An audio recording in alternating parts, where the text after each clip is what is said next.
হবে শোনো না ও মুসলিম ভাই, তওবা করো, গুনার কাজ আর করবে না। সেই দিনেতে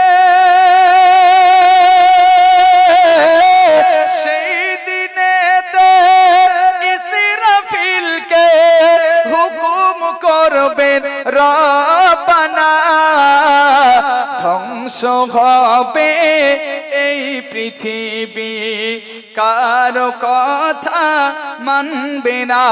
নারে তাকবীর। সেদিন আল্লাহ ইসরাফিলকে হুকুম করবেন, ইসরাফিল আর দেরি করো না, সময় হয়ে গেছে। ইসরাফিল আলাইহিস সালাম সিংহায় ফুঁক দেবেন।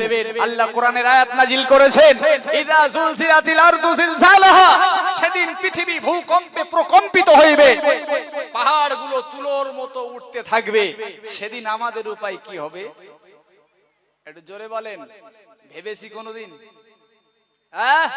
আমরা আমাদের মেয়েকে 500 টাকা দিয়ে ইংলিশ মাস্টারের কাছে পড়াই, আমরা আমাদের ছেলেগুলোকে অঙ্কের মাস্টারের কাছে 500 টাকা দিয়ে টিউশনি পড়াই, কিন্তু ইমাম সাহেব সারা মাস আমার বাচ্চাটাকে মক্তবে একটু আরবি পড়াবে, ইমামকে মাসে 50 টাকা দিতে গাজালা করে। কথা বলেন। আবার বলে আমি জান্নাতে যাব। কোন কারণবশত ইমাম অথবা মুয়াজ্জিন যদি আজান দিতে 1 মিনিট দেরি হয়, যে বেনামাজি নামাজ পড়ে না সেই যে কৈফিয়ত নাই, আজান কেন লেট হলো? কথা বলেন না। আবার বলে জান্নাতে যাব। চলুন এই গজলের একেবারে শেষাংশ। ভাইরা আমার, মহান আল্লাহ ইসরাফিলকে ডেকে বলবেন, ইসরাফিল তুমি এবার সিংহায় ফুঁক দিয়ে দাও। ভাই সেদিন যদি ভাটা মালিক বলে, যার ভাটা আছে সে যদি বলে, আল্লাহ আমার একটু সময় দেওয়া হোক, আমার দুটো কাঁচা ইট এখনো ডাম্পারে ঢোকানো হয়নি, আল্লাহ একটু সময় দেন, ডাম্পারে দেই। আল্লাহ সময় দেয়, আর কি সময় পাওয়া যাবে না। মহান আল্লাহ ইসরাফিলকে ডেকে বলবে, শোনো না সিংহায় এবার ফুৎকার করো, বলছি তোমার রব্বানা, কে বা রাজা,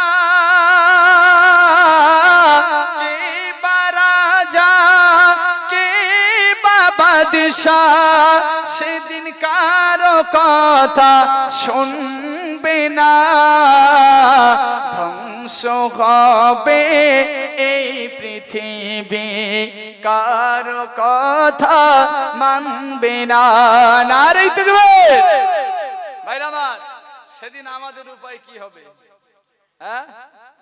আচ্ছা, আগে যখন ইমাম ভাতা ছিল না, তাই না, অনেক মসজিদে আমরা ইমামদের মাইনে দিতাম 2500, 3000, 4000, 5000, অনেক মসজিদে আছে হুজুর ছিল। যে ইমাম ভাতা 2500 ঢুকলো, কমিটিতে একদিন বসে আলোচনা করছে, এই দেখ এই হুজুরিরা আমরা 5000 টাকা মাইনে দেই, আবার ইমাম ভাতা পাচ্ছে 2500, কত হচ্ছে? 7.5। হুজুর এত টাকা নিয়ে কি করবে? আচ্ছা, হুজুরের বউ বাচ্চাদের একটু ইচ্ছা হয় না যে তারাও একটু চর্বিওয়ালা গরুর গোশত খাক? কথা বলেন না কেন? গরুর গোশের কেজি কত এখন? 250 টাকা। ইমাম সাহেবের বাচ্চাগুলো চাতক পাখির মতো তাকিয়ে থাকে, আমার আব্বা সপ্তাহে একদিন বাড়ি আসবে, একটু রসমালাই, একটু সন্দেশ, একটু গরুর গোশত আমাদের জন্য নিয়ে আসবে। ও ভাই, সেই আশায় যদি আমরা পানি ঢেলে দেই, এ কৈফিয়ত আল্লাহর কাছে দিতে হবে না? হবে না? একটু জোরে বলেন না কেন? সরকার দিচ্ছে, তাতে আপনার কি? আপনি যেটা দিচ্ছিলেন সেটা কেন বঞ্চিত করলেন? ইমাম যদি মনে একটু কষ্ট পায়, নামাজ হওয়া খুব দুষ্কর, বলো, বুঝতে পারেননি? আবার এসব মশলা দিলে অনেক গন্ডগোল, তাই না? আপনি বলেন, হুজুর আপনি পুরো ইমামদের মানে পক্ষে বলে গেছেন। ভাই, আমি সব জায়গায় বলি এই কথাগুলো। আমাদের ক্ষুদ্র ক্ষুদ্র কারণে ইমান চলে যায়, জানেন? ইমানে খাতরা এসে যায়। যেমন প্রচন্ড মেঘ হলো, এই মায়েরা যে ওই গোসল করার পরে শাড়ি কাপড় মেলে দেয় না ভাড়ায়, তো দেওয়ার পরে প্রচন্ড মেঘ হলো, মেঘ হওয়ার পরে বলছে যে এক্ষুনি এই কেতা কাপড় যা আছে, গামছা লুঙ্গি সব তুলে ফেল, নইলে এক্ষুনি পানি আসবে। বলে না? বলে না? আচ্ছা, এই যে পানি আসবে, এইটা ওর বলতে বলেছে কে? আল্লাহ যদি পানি না দেয়, ধরেন আল্লাহ মেঘ কাটিয়ে দিল, তাহলে আমাকে বলতে গেলে বলতে হবে যে আকাশে মেঘ হয়েছে, যদি বৃষ্টি আসে তার আগে সাবধানতা অবলম্বন করে, তাই না? কিছু কিছু জিনিস আমাদের ফলো করতে হয়। ভাইরা আমার, সবাই দুনিয়া ছেড়ে একদিন চলে যাব, আমরা কেউ এ দুনিয়াতে থাকবো না, সবাই চলে যেতে হবে। সেদিন আমাদের উপায় কি হবে? কি হবে সেদিন আমাদের উপায়? একটু ভাবুন। আপনাদের ভাবার কথা বলি, আমাদের মায়েরা যারা, আমরা অনেক কিছু মানি, আসলে মায়ের পায়ের তলে হলো সন্তানের, কথা বলেন না কেন, জান্নাত। আমি একটা গজল লিখেছিলাম, জান্নাত খুঁজে পাপি কোথায় বল, জান্নাত পেতে গেলে মায়ের কাছে চল, জান্নাত খুঁজে পাপি কোথায় বল, জান্নাত পেতে গেলে মায়ের কাছে চল, সন্তান জান্নাত মায়ের পায়ের তলে, এ কথা নবী পাক হাদিসে বলে, জান্নাত খুঁজে পাপি কোথায় বল, জান্নাত পেতে গেলে মায়ের কাছে চল। নারে তাকবীর। চলুন এবার একদম শেষার্ধে, সময় বেশি নেই। যে কথা বলছিলাম, আমরা সবাই দুনিয়া ছেড়ে চলে যাব, সবাইকে যেতে হবে। আমরা মসজিদে যাই, তাই না? 5 ওয়াক্ত মসজিদে যাই, মসজিদে ঢোকার পথে আমরা দেখতে পাই খাটিয়াটি আছে। আমরা কোনোদিন ভেবেছি যে এই খাটিয়াতে আগামী দিন এই খাটিয়ায় কাকে উঠতে হবে? কোনদিন ভেবেছেন? আমাদের এলাকা থেকে অনেক ছেলেরা দিল্লি, মিরাট, সুরাট, আহমেদাবাদে যায়, তারা কাজ করার জন্য 1.5-2 মাস আগে রিজার্ভেশন টিকিট কাটে, তাই না?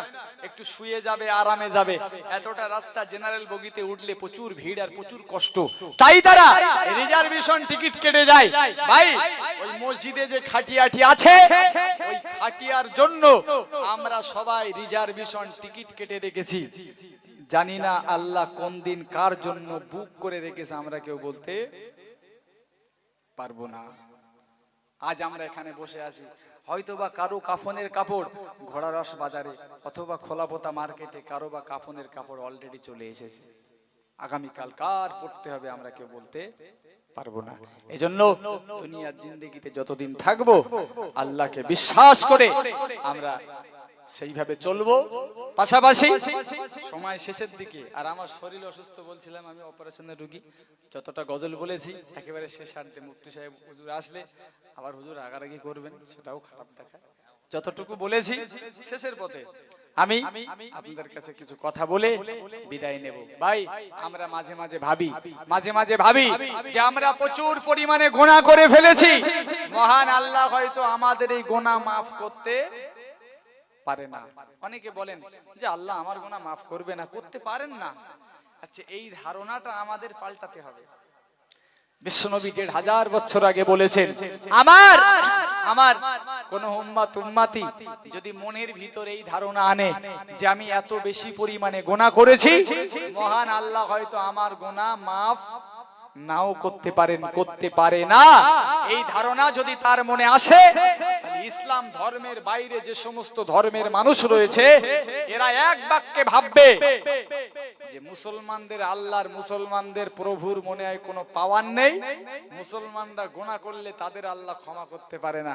ভাই, আল্লাহকে তারা ছোট নজরে দেখবে তো? এজন্য আল্লাহ পাকের দরবার 24 ঘন্টা খোলা আমাদের জন্য, যখন চাইবেন খালেস দিলেতে চাইবেন। তবে আজকে দোয়া চেয়ে নিলাম, কালকে আবার যাতাই, এই রকম কোয়ালিটির মুসলমান বলো আল্লাহ পাকের দরবারে গ্রহণযোগ্য নয়। ভাইরা ভালো করে মাথায় রাখুন, দিনের নবী মুহাম্মদুর রাসূলুল্লাহ সাল্লাল্লাহু আলাইহি ওয়াসাল্লাম আমার আল্লাহ পাকের নবী 1500 বছর আগে জানিয়ে দিয়েছেন, আমার কোন উম্মতি জানো মনের ভিতরে এই ধারণা না নিয়ে আসে যে মহান আল্লাহ আমার গুনাহ মাফ করতে পারে না গো। না না না না না, এই চিন্তাধারা যদি তার ভিতরে চলে আসে, আমাদের ইসলাম ধর্মের বাইরে যত ধর্ম রয়েছে, ওরা এক বাক্যে মেনে নেবে যে মুসলমানদের আল্লাহর কোনো পাওয়ার নেই, কোনো ক্ষমতা নেই, এজন্য তার বান্দারা গুনাহ করলে আল্লাহ ক্ষমা করতে পারে না। ওগো ভাইরা ভালো করে মাথায় রাখুন, আল্লাহ পাকের নবী আমার জানিয়ে দিয়েছেন আপনি তামাম জিন্দেগি ভর গুনাহ করেছেন, পাহাড় পাহাড় সম পরিমাণে আপনার গুনাহ হয়ে গিয়েছে। না না না না না, চিন্তা করবার কোনো কারণ নেই গো। বন্ধুর চলে পড়ে গুনাহ করে ফেলেছেন, শয়তানের চলে পড়ে গুনাহ করে ফেলেছেন। ও মুসলমান বাবাজিরা মনে রেখে দিন, আল্লাহ পাকের নবী আমার জানিয়ে দিলেন আমার কোন উম্মত আর উম্মতে প্রতি শুক্রবারের রাত্রে, কোন এক শুক্রবারের রাত্রে এমনি করে এশার নামাজ শেষ করে আল্লাহ পাকের শাহী দরবারে দুটো হাত তুলে ক্রন্দন করতে থাকে, ও রব্বুল আলামিন আল্লাহ তাআলা আমি আপনার শাহী দরবারে দুখানা হাত উঠিয়েছে, রব্বুল আলামিন আসমানের নিচে জমিনের উপরে আমার মতো গুনাহগার কেউ নাই গো। ও রব্বুল আলামিন আল্লাহ আপনার শাহী দরবারে হাত উঠিয়েছি মাবুদ, আমার এই হাতের দ্বারা কত প্রকারের গুনাহ করে ফেলেছি। এক সময় আমার হাতে পাটির বল ছিল, আমার হাতে ক্ষমতার বল ছিল, রব্বুল আলামিন কত গরিবের গালে আমি চড় মেরেছি, কত এতিমকে গলা ধাক্কা দিয়েছি।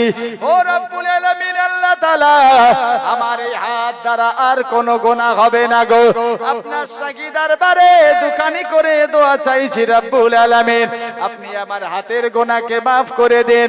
ও মুসলমান বাবাজিরা মনে রেখে দিন, আল্লাহ পাকের নবী আমার জানালেন তারপরে সেই উম্মত উম্মতি যদি আল্লাহ পাকের কাছে আরো ক্রন্দন করেন, ও রব্বুল আলামিন আল্লাহ তাআলা আমার পায়ের দ্বারা অনেক প্রকারের গুনাহ করে ফেলেছি, আমার পা দিয়ে হেঁটে হেঁটে হেঁটে হেঁটে কত যাত্রা সিনেমা থিয়েটারে গিয়েছি, কত ড্যান্স হাঙ্গামায় গিয়েছি, কত ফাংশনে আমার এই পা দিয়ে আমি হেঁটে হেঁটে গিয়েছি, কত নিষিদ্ধ পল্লী বা পতিতালয়ে গিয়েছি।